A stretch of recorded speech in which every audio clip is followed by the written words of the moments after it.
Ay, hindi. Bukas na. Busy ako eh. Huwag nga kayong magulong tatlo dyan. Sino ba yung kasat mo? Eh di sino pa? Yung jowa niya.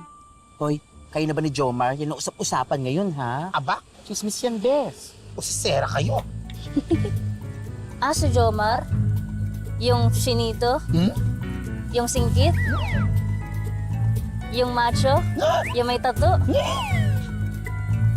Bakit ka naman pumayag na maging kabit may asawa na yun? Bunga nga mo. Hoy, excuse me. Siya yung naghahabol sa akin, oh.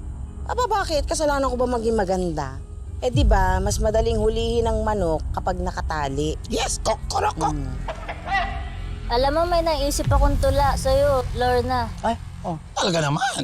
Ang kabit ay isang kanin.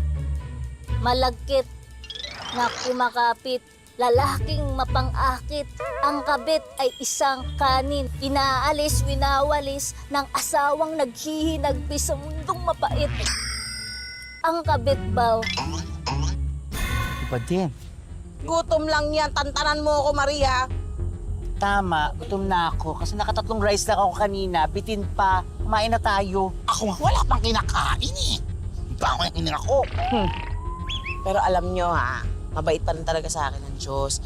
Kahit na wala akong racket, hindi ako magugutom. Ano ba ibig mo sabihin? Bala kong kausapin si Jomar. Mag-a-apply ako doon sa paresan niya. Total, patay na patay naman siya sa akin. Sayang naman kung hindi ko gamitin ang aking alindog, hindi ba? Ay, second demotion. Tama Meron na. akong tula. Anong tula mo? Saka pa. Ikaw, Besh, ay batang-bata. Sariwang-sariwa. Parang fresh lumpia na hindi pa na isasaw-saw sa suka. I'm hungry na. Ang galing mo, Bes. Naiihi ako, galing mo! Ay, Kumain na tayo. Kumain na tayo.